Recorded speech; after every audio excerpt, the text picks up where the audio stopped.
Good morning, everyone. Welcome to my channel Study Mark 247। Study mark 247 के YouTube channel पर आपका स्वागत है।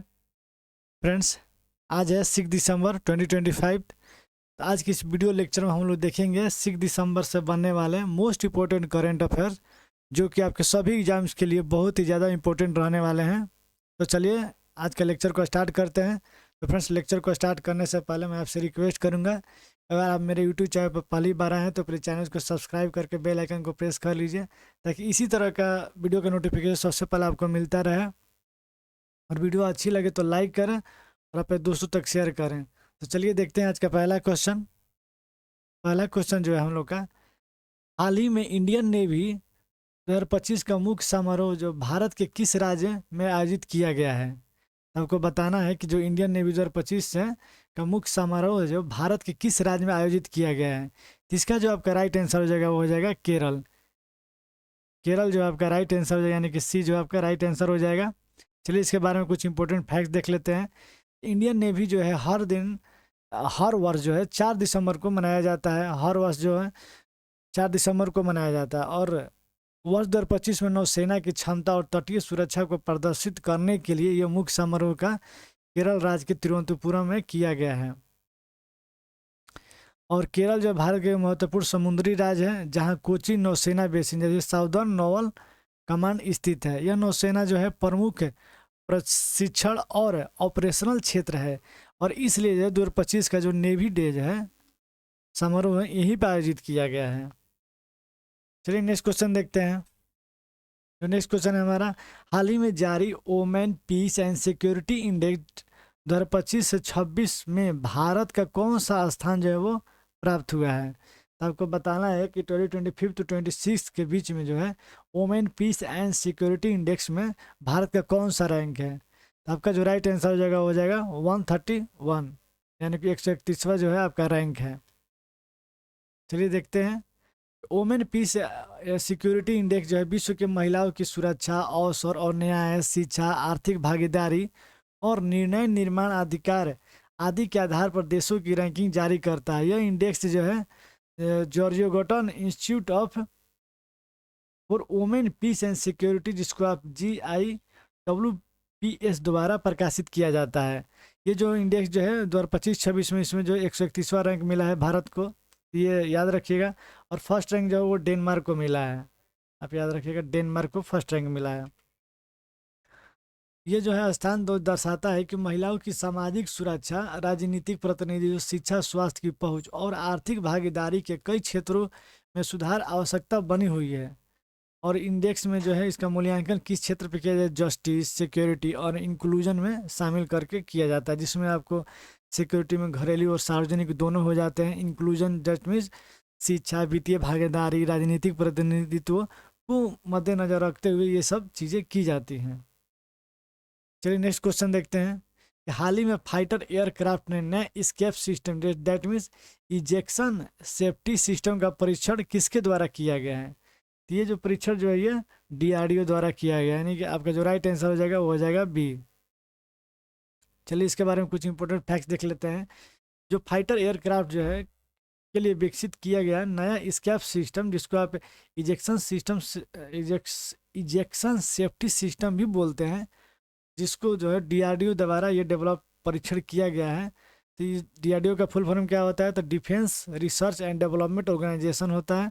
और DRDO का aeronautical development establishment that mean ADE और defence bio engineering and electro medical laboratory इस तकनीक को विकसित करने में शामिल थे। तो ये जो है तीनों जो है DRDO और ADE और DEBL जो ये तीनों तकनीक मिलकर इस एयरक्राफ्ट को बनाने में ये विकसित तकनीक डेवलप की इन तीनों संस्थाओं ने मिलकर। और परीक्षण की बात करें कि कहाँ पर हुआ है, तो चित्तरंजन जो कि पश्चिम बंगाल में है। यह स्थान इसलिए चुना गया है कि यहाँ जो रेलवे लोकोमोटिव वर्क के पास से बड़े परीक्षण क्षेत्र उपलब्ध था, हाई स्पीड ट्रैक और मौजूदा सुरक्षा और तकनीकी मूल्यांकन के नियंत्रित वातावरण को देखते हुए यहाँ पे किया गया था। और जो ये स्केप क्या होता है इसके बारे में बात करते हैं। ये एक जो है जीवन रक्षक प्रणाली है, जिसमें लाइफ सेविंग सिस्टम कहते हैं, जो पायलट को इमरजेंसी में विमान से सुरक्षित बाहर निकालता है और इसे आम भाषा में इजेक्शन सीट सिस्टम यानी कि पायलट स्केप मॉड्यूल भी कहते हैं। इसमें अगर कोई भी अगर फाइटर जेट रहेगा तो उसमें जो जो पायलट बचा रहेगा मेनली उस फाइटर को वो बचाएगा। फाइटर प्लेन तो क्रैश हो जाएगा लेकिन उसमें जो पायलट बैठा रहेगा उसको जीवन जो उसका सेव करने के लिए इस डेवलपमेंट को, इस जो ये इजेक्शन सिस्टम है इस तकनीक को डेवलप किया गया है। तो इसके बारे में देखते हैं कैसे काम करता है ये। तो इमरजेंसी डिटेक्शन, विमान में खतरे की स्थिति जैसे इंजन फेल होना, फायर, मिसाइल हिट आदि का पता लगता है। और कैनोपी जो सेपरेशन के बारे में बात करें तो जैसे बैठक के ऊपर वाले पारदर्शी ढक्कन विस्फोटक चार से अलग हो जाता है। इजेक्शन जो है सीट रॉकेट मोटर और जरिए पायलट के विमान से ऊपर की ओर तेजी से निकल देती है। और परचूट डेवलपमेंट क्या है, निर्धारित ऊंचाई और गति पर पैराशूट अपने आप खुल जाएगा। तो ये कुछ कुछ सुविधाएं हैं जो कि उस फाइटर प्लेन में दिया जाएगा ताकि जो भी पायलट है उसकी सेफ्टी की जा सके। और देखिए यहाँ पे पायलट नियंत्रित गति के जमीन पर सुरक्षित उतारना, ये जो विकसित है टेक्नोलॉजी, ये इसका मेन कारण यही है कि इसको पायलट को पायलट को जो सेफली पूर्वक जमीन पर लैंडिंग कराना और को जीवन बचाना। डीआरडीओ की इसमें भूमिका क्या रही, इसके डिजाइन, परीक्षण, बायो इंजीनियरिंग, सेंसर तकनीक, पायलट सुरक्षा पैरामीटर और यही सब जो सारे जो फैक्ट्स हैं ये सारे जो हैं जैसे कि डिजाइन, परीक्षण, बायो इंजीनियरिंग, सेंसर तकनीक, पायलट सुरक्षा पैरामीटर, ये सब चीज़ें हैं ये डीआरडीओ द्वारा ही विकसित किया गया है। नेक्स्ट क्वेश्चन देखते हैं कि भारत ने हाल ही में रियोल्स एग्रीमेंट किस देश के साथ किया है। इसका जब का राइट आंसर हो जाएगा वो हो जाएगा रूस। तो भारत ने हाल ही में रूस के साथ रियोल से पर हस्ताक्षर किए हैं। यह समझौता मुख्यतः रक्षा सहयोग, लॉजिस्टिक सपोर्ट और सन आपूर्ति, तकनीकी साझेदारी और संयुक्त ऑपरेशंस को मजबूत बनाने पर केंद्रित है। यह समझौता दोनों देशों के बीच रक्षा क्षेत्र में चल रहे सहयोग और अधिक बढ़ाता है और रणनीतिक साझेदारी की नई दिशा देता है। और इसका जो मेन उद्देश्य है वो सैन्य उपकरणों की पारस्परिक रिपोर्ट सेवाएं तैयार करना, रक्षा उत्पादन और तकनीकी की साझेदारी, लॉजिस्टिक सपोर्ट और प्रशिक्षण करना और इंडो रसिया जो है सुरक्षा सहयोग को मजबूत करना। नेक्स्ट क्वेश्चन देखते हैं, उधौली पर्व किस समुदाय द्वारा मनाया जाता है। उधौली पर्व जो है वो उधौली पर्व किस समुदाय द्वारा मनाया जाता है। ये पर्व जो है किरात दैट मीन्स राय या लेबू समुदाय द्वारा मनाया जाता है, यानी कि इसका आपका जो राइट आंसर हो जाएगा सी हो जाएगा। चलिए इसके बारे में देखते हैं। उधौली जो त्यौहार जो है समुदाय विशेषकर राई, लिम्बू, याखा आदि जनजातियों द्वारा मनाया जाता है। यह पर्व सदी की शुरुआत और माइग्रेशन सीजन को दर्शाता है। जब लोग पहाड़ों से नीचे यानी कि निचले इलाकों की ओर उतरते हैं तो यह त्यौहार जो है मुख्य रूप से नेपाल, सिक्किम और दार्जिलिंग, असम और पूर्वोत्तर भारत में मनाया जाता है। इस दिन को सकेला नृत्य भी किया जाता है जो कि किरात समुदाय का पारंपरिक नृत्य है। और यह पर्व जो मुख्य रूप से कहाँ कहाँ मनाया जाता है तो ये पूर्वोत्तर भारत, दार्जिलिंग क्षेत्र, सिक्किम, नेपाल और असम के कुछ हिस्सों में किरात समुदाय जहाँ पे निवास करने वाला क्षेत्र है वहीं पर मनाया जाता है। नेक्स्ट क्वेश्चन देखते हैं कि हाल ही में स्वराज कौशल का निधन हो गया है। स्वराज कौशल किस राज्य के राज्यपाल रह चुके थे। ये आपका जो राइट आंसर हो जाएगा मिजोरम। ये जो आपका राइट आंसर हो जाएगा। स्वराज कौशल जो है पूर्व सांसद और प्रसिद्ध वकील का हाल ही में निधन हुआ है। वे मिजोरम के राज्यपाल रह चुके थे 1990 से 1993 तक और वे भारत के पूर्व विदेश मंत्री सुषमा स्वराज के पति भी थे। और उनका कार्यकाल जो है उस समय महत्वपूर्ण था जब मिजोरम में शांति प्रक्रिया और प्रशासनिक स्थिरता के दौर से गुजर रहा था। नेक्स्ट क्वेश्चन देखते हैं, रूसी राष्ट्रपति व्लादिमीर पुतिन को भारत में राष्ट्रपति भवन में कितनी तोपों की सलामी दी गई। ये क्वेश्चन बहुत ज़्यादा इंपॉर्टेंट है फ्रेंड्स कि यहाँ से क्वेश्चन आपके एग्जाम में सेम टू सेम पूछा जा सकता है कि जो व्लादिमीर पुतिन जो है भारत में आए हुए हैं और उनको जो कितने तोपों की सलामी दी गई है स्वागत में। तो ये जो है आपका जो राइट आंसर होगा वो हो जाएगा 21 तोपों की सलामी दी गई, यानी कि बी जो है आपका राइट आंसर हो जाएगा। यहाँ पे देख सकते हैं 21 गन सलामी जो है दुनिया के कई देशों में से एक समान समारोह की मानक संख्या है। इसमें पद्धति बनी हुई होती है कि सरकार द्वारा कि ये लोग आएंगे तो इनके लिए जो भी है कि इनके लिए इतने तोपों की सलामी दी जाएगी। किसी देश के राष्ट्रपति आएंगे या प्रधानमंत्री आएंगे तो अभी जो व्लादिमीर पुतिन जो है जो रसिया के जो राष्ट्रपति आए हैं उनके स्वागत में जो है 21 गनों की सलामी दी गई है। और विदेश रूप में विदेशी राष्ट्राध्यक्ष और परमाध्यक्षों के स्वागत और राज्याभिषेक राजकीय दौरे पर भारत में भी जब कोई राज्याध्यक्ष है यानी कि हेड ऑफ स्टेट आता है तो 21 गनों के सैल्यूट देने का प्रचलन होता है। लेकिन हर समय हर आगमन पर नहीं, यह अधिकार औपचारिक और राजकीय स्तर के अवसरों पर होता है। नेक्स्ट क्वेश्चन देखते हैं कि आरबीआई ने हाल ही में रेपो रेट में 25 आधार बिंदु डेट मीन्स बेसिस पॉइंट की कटौती की। नया रेपो रेट क्या है? अब नया रेपो रेट बताना है।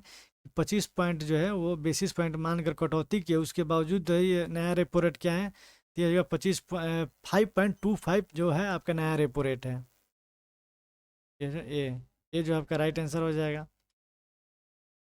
चलिए इसके बारे में कुछ इंपॉर्टेंट फैक्ट देख लेते हैं कि रेपो रेट वह दर है जिस पर आरबीआई जो है वाणिज्यिक बैंकों को ऋण देता है। आप सभी के मन में क्वेश्चन आ रहा है कि रेपो रेट किसे कहते हैं? तो रेपो रेट वो होता है जिसमें जो है आरबीआई दे हो, जैसे कि central bank, Punjab bank, SBI bank, जो भी बैंकेज होती हैं तो उनको जो है आरबीआई जो है उनको पैसे जो देता है और उन पे जो वो इंटरेस्ट लेता है, कुछ पैसे देता है जिसपे कि वो इंटरेस्ट लेता है आरबीआई। ये इंटरेस्ट लेना जो है आरबीआई के द्वारा, यही जो प्रोसेस है ये जो रेपो रेट कहलाता है। और एक होता है reverse repo rate. Reverse repo rate में होता है कभी कभी जो ये जो बैंकें हैं ये जो आरबीआई को पैसे देते हैं तो उस पे जो इन बैंकों द्वारा जो इंटरेस्ट चार्ज किया जाता है वो होता है रिवर्स रेपो रेट।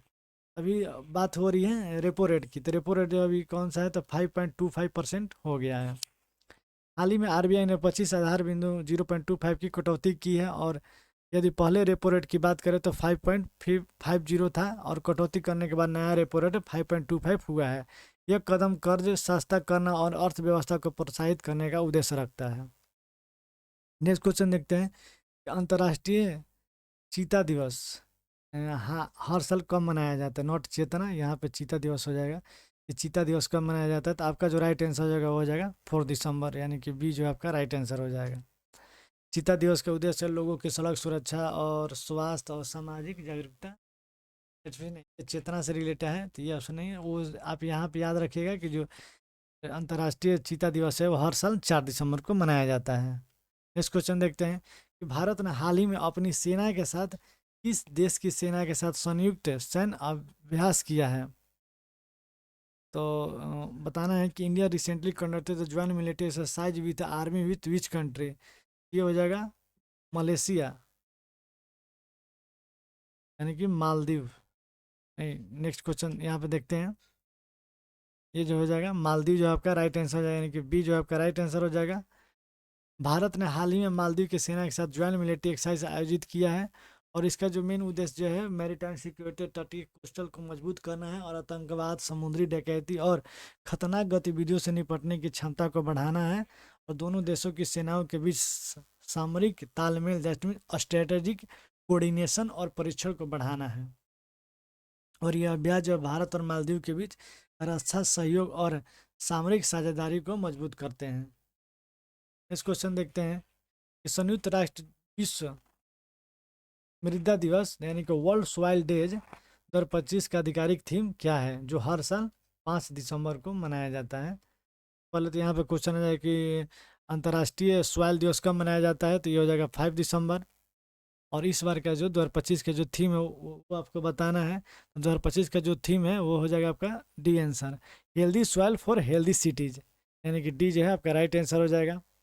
तो फ्रेंड्स ये आज का जो करेंट अफेयर्स की वीडियो यहीं पे ख़त्म होता है, जो कि आपके सभी एग्जाम्स के लिए बहुत ही ज़्यादा इम्पोर्टेंट है। तो वीडियो को शुरू से लेकर अंत तक आप ज़रूर देखिएगा ताकि आपका जो भी करंट अफेयर्स जो 6 दिसंबर से बनने वाले हैं वो आपका कंप्लीट हो जाएगा। चलिए मिलते हैं नेक्स्ट वीडियो में, तब तक के लिए धन्यवाद।